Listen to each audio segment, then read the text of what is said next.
Selamat pagi kepada Bapak Dr. Uwes Anis Cairoman MPD dan kepada Ibu Dr. Murti Kusumawirasti MPD. Salam sehat dan salam sejahtera untuk kita semua. Perkenankanlah kami dari kelompok F dengan anggota kelompok Helen Angelica, Kelik Wijonarko, Fasnah, dan Mega Ashifa. Dalam menyelenggarakan pembelajaran secara daring, pendidik dapat mengkombinasikan dari dua pendekatan. Pendekatan yang pertama adalah dengan model sinkronius. Model ini adalah interaksi pembelajaran antara dosen dan mahasiswa yang dilakukan pada waktu yang bersamaan secara tatap muka langsung atau secara tatap muka maya, menggunakan teknologi video conference atau juga chatting. Pendekatan yang kedua adalah model asinkronus. Model ini di mana dosen dapat menyiapkan materi pembelajaran lebih dulu dan interaksi pembelajaran dapat dilakukan secara flexible time dan tidak harus dalam waktu yang bersamaan. Misalkan menggunakan forum diskusi atau belajar mandiri di rumah, atau juga dapat memberikan penugasan-penugasan kepada mahasiswa. Saat ini kelompok kami akan mensimulasikan perkuliahan sinkronius online atau virtual classroom dengan menggunakan aplikasi video conferencing.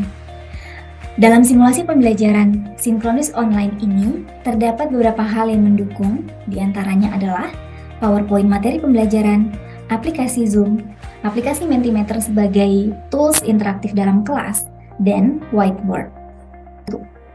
Melalui alat maupun aplikasi ini, kelompok kami mencoba untuk mengimplementasikan aktivitas belajar dan mengajar yang menarik dan interaktif. Topik materi yang akan didelivery adalah media cetak kepada peserta didik atau mahasiswa di sebuah perguruan tinggi. Kelompok kami mencoba bermain peran. Mega Ashifa sebagai dosen, Helen, Kelik, dan Fasnah sebagai peserta didik atau mahasiswa. Berikut ini kami akan mencoba memulai simulasinya.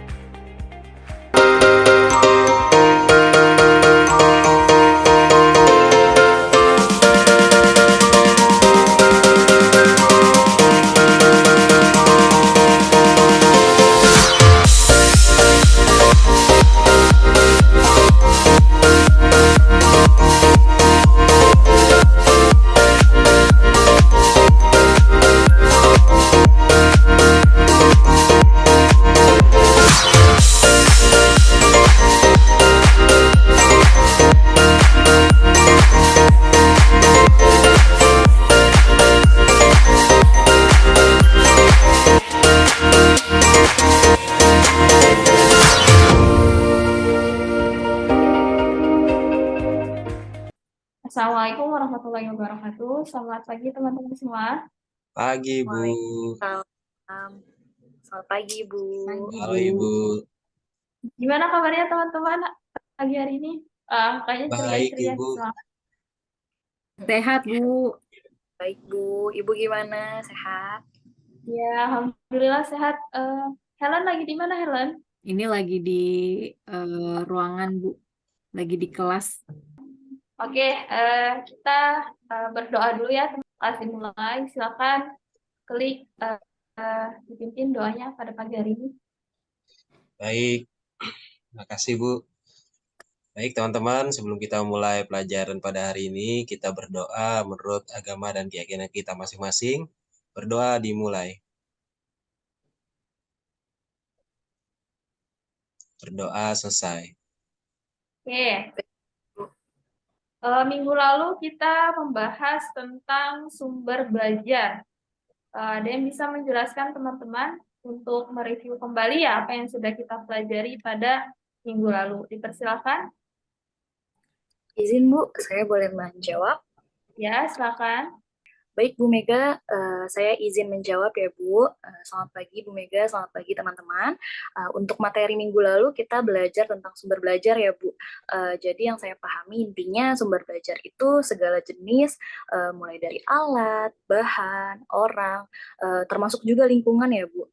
Itu yang bisa mempermudah terjadinya proses belajar bagi peserta didik. Nah, bahan sumber belajar ini bisa berdiri sendiri ataupun terintegrasi, artinya bisa dikombinasikan antara misalnya antara orang dan juga lingkungan seperti itu, Bu.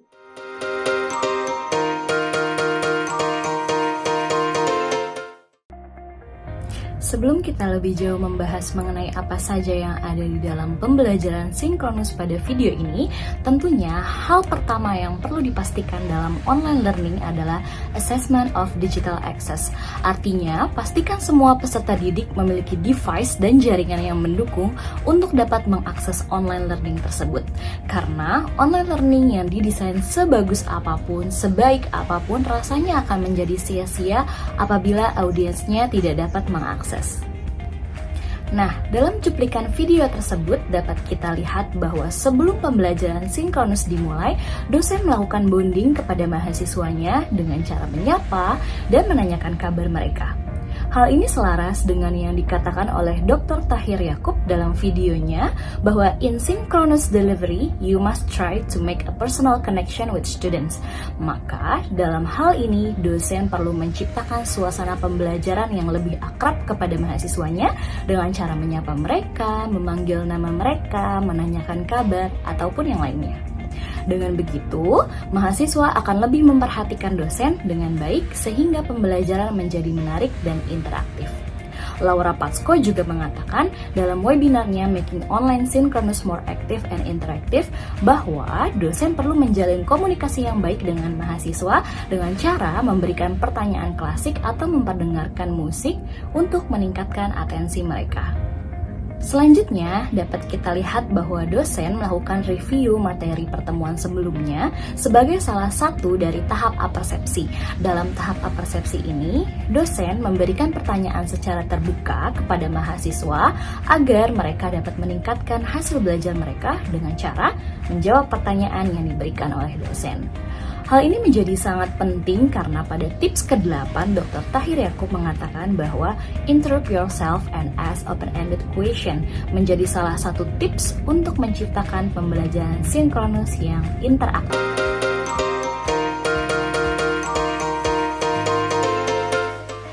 Nah, di sini sudah terlihat ya PPT-nya.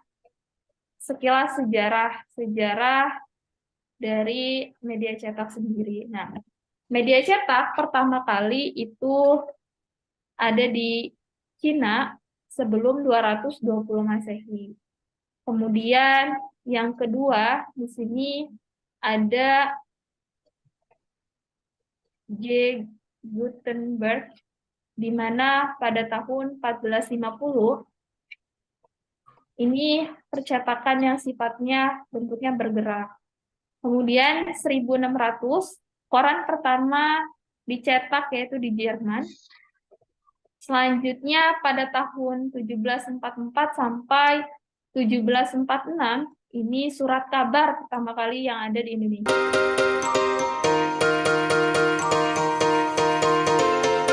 Selanjutnya kita akan membahas tentang ragam media cetak. Nah, kira-kira ada apa aja sih teman-teman di media cetak itu? Ada yang Koran, bisa Bu. bantu? Koran. Koran, oke. Selain koran ada apa lagi? Ada brosur, Bu.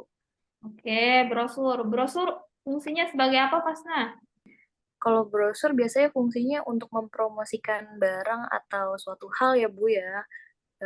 Kayak di mall-mall tuh suka ada brosur mobil gitu, atau misalnya paketan wedding seperti itu, Bu.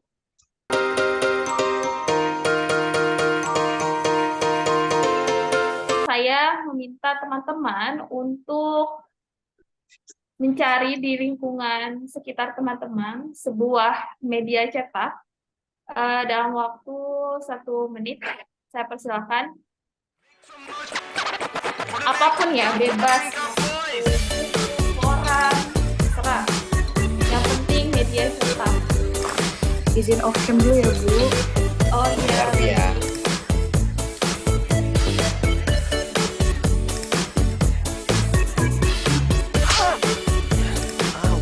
Bentar ya, Helen. Ya Bu, saya udah ketemu Bu media cetaknya. Oke, bentar. Saya juga udah, Bu. Oke. Ya, Bu. Sudah, Bu. Ya, coba dari Helen, ada apa Helen? Media cetak. Saya ketemu buku Bu. Buku ada judulnya apa itu? Sebuah seni untuk bersihkan bodo amat. Oke, udah selesai bacanya Helen? Masih setengah, Bu. Oke, nice ya. Fasna, apa? Jadi cetak. Oke Bu, saya nemu ini, jadi ini guidebook ya Bu. Jadi di dalamnya ada gambar dan juga cara-cara penggunaan iPad gitu. Ini contohnya.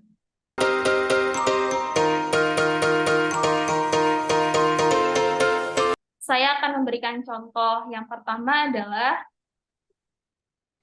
ada Ana. Ana ini salah seorang mahasiswa di Universitas Negeri. Jika ingin mendapatkan sebuah informasi pengetahuan, maka ia menggunakan teknologi yang canggih, yaitu berupa iPad. Dan di iPad ini, beliau mengakses sebuah PDF online. Nah, apakah ini termasuk dalam ragam media cetak? Silakan teman-teman klik di room chat ya. Nah, kira-kira apa nih alasannya? Kenapa tidak? Mungkin karena tidak ada bentuk fisiknya ya Bu, jadi tidak dicetak atau di print out gitu, nggak bisa dipegang kayak buku manual. Oke, ya terima kasih ya atas jawabannya. Jadi pada dasarnya memang ketika dia bentuknya PDF, itu kan memang tidak ada bentuk fisik ya. Sedangkan karakteristik dari ragam media cetak itu adalah bentuknya fisik gitu. Nah, tapi ketika si PDF ini di print out, dia pastinya bentuknya fisik kan, dan berupa kertas. Nah, ini ketika dia di print out, maka ini bisa disebut dengan ragam media cetak.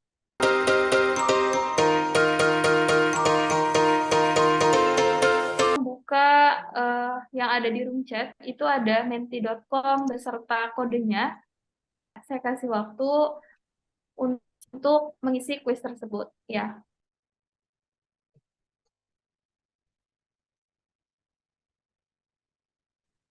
Oke, Helen bagaimana, sudah?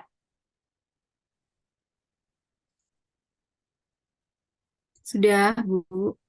Ya, teman-teman tadi sudah mengisi kuis ya di Mentimeter. Oke, baik teman-teman, jawaban teman-teman sudah bagus semua ya, sudah tepat tuh. Jadi saya izin menambahkan bahwa selain bersifat fleksibel, media cetak ini menjadi sarana gitu ya untuk menyampaikan sebuah materi dalam pembelajaran kelebihannya dan dapat dijangkau oleh kapanpun dan siapapun.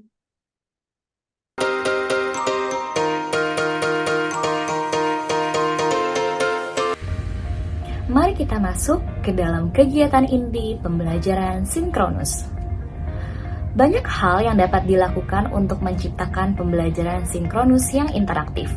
Dalam video tersebut, kita bisa lihat bersama, sebelum masuk ke dalam penjelasan materi, dosen memberikan arahan kepada mahasiswa untuk mencari satu contoh dari materi terkait, yakni mencari contoh dari media cetak yang ada di sekitar mereka.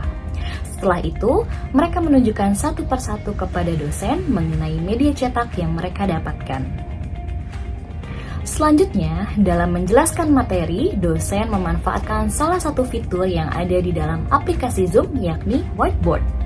Selain itu, dosen juga memanfaatkan media PowerPoint untuk memberikan gambaran yang lebih jelas dan menarik. Dalam penjelasan materi ini, dosen perlu mengingat prinsip keep cognitive load small. Artinya, jangan terlalu banyak memberikan materi, gambar, ataupun video. Karena hal itu akan membuat mahasiswa menjadi overwhelmed sehingga mereka jadi tidak memperhatikan dan akhirnya tidak terjadi peningkatan belajar. Dalam tips ke-10, Dr. Tahir Yakub mengatakan use interactive tools, artinya dosen dapat menggunakan berbagai tools yang interaktif agar pembelajaran menjadi lebih baik lagi. Dalam hal ini, kelompok kami menggunakan interactive tools bernama Mentimeter. Dalam video dapat kita lihat bersama tentang praktek penggunaan Mentimeter, di mana dosen memberikan pertanyaan mengenai kelebihan dari media cetak. Dengan mengakses link dan kode yang diberikan, mahasiswa dapat memberikan jawaban dari pertanyaan dosen. Setelah itu, dosen dapat memberikan feedback secara langsung dengan membacakan jawaban yang didapatkan. Kemudian, dosen juga bisa menambahkan atau melengkapi jawaban dari mahasiswa. Ini menjadi salah satu cara untuk mengecek pemahaman mahasiswa agar tidak terjadi mispersepsi. Karena, menurut Laura Patsko dalam webinarnya Making Online Synchronous More Active and Interactive, ia juga mengatakan bahwa mengecek pemahaman konsep dari mahasiswa adalah hal yang perlu agar kelas menjadi aktif dan interaktif. Karena dalam pendekatan komunikatif, lingkungan pembelajaran online ini menjadi tantangan yang besar bagi pengajar. Selain itu, praktek ini dilakukan di pertengahan pembelajaran sebagai salah satu cara untuk membangkitkan kembali fokus mahasiswa. Dengan begitu, dosen juga bisa mengecek siapa saja yang masih stay dalam pembelajaran sinkronus ini. Selanjutnya, dosen memberikan suatu kasus terkait materi agar mahasiswa dapat memahami materi lebih mendalam.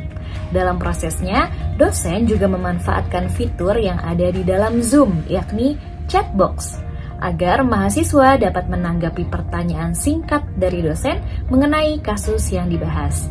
Karena dalam tips ketiga Dr. Tahir Yakub, ia mengatakan, you must have a text chat panel and raise hand feature. Nah, dalam Zoom ini sudah tersedia secara lengkap, tinggal dimanfaatkan sesuai dengan kebutuhan. Fitur ini akan menciptakan kelas yang interaktif, namun tetap terorganisir dengan baik. Dalam tahap ini, dosen perlu speak slowly and don't be monotonic. Artinya, menjelaskan pembelajaran secara perlahan-lahan dan jangan monoton agar dapat dipahami dengan baik oleh mahasiswa.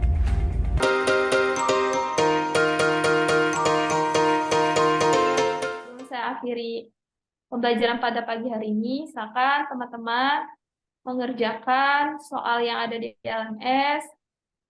Salam sehat untuk kita semua. Saya akhiri. Wassalamualaikum warahmatullahi wabarakatuh.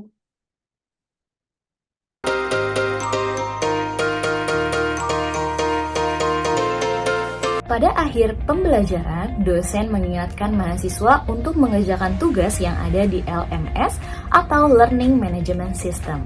Nah, LMS ini juga merupakan salah satu bagian dari pembelajaran sinkronus. Terakhir, yang perlu diingat dalam menciptakan pembelajaran sinkronus yang interaktif dan menarik adalah what is the best length of lecture? Artinya, durasi terbaik untuk dosen dalam memberikan penjelasan adalah maksimal 30-45 menit. Mengapa? Karena Laura Patsko mengatakan dalam webinarnya, duduk terlalu lama dengan menatap layar itu tidak baik untuk kesehatan. Dapat menyebabkan kelelahan, postur tubuh yang buruk, mata menjadi lelah, sehingga nantinya pembelajaran malah menjadi tidak efektif. Oleh karena itu, pembelajaran sinkronus harus aktif, interaktif, dan juga menarik.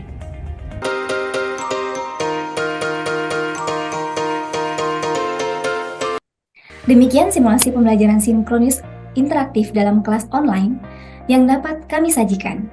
Sebagai kesimpulan, interaktif virtual classroom atau pembelajaran sinkronus secara online tetap dapat dilakukan dengan interaktif dan efektif dengan melibatkan participants atau partisipasi kelas seperti mahasiswa dan dosen maupun juga peserta lainnya yang terlibat di dalamnya. Dan sebelum kelas dimulai, ada baiknya pendidik atau dosen dapat mempersiapkan materi bahan ajar sebaik-baiknya. Hal ini agar minat belajar siswa dapat terus dipertahankan dan ditingkatkan melalui teknologi dan media-media pembelajaran. Demikian, dan kami mohon maaf bila ada kekurangan di dalam penyajian. Terima kasih dan salam kreatif untuk kita.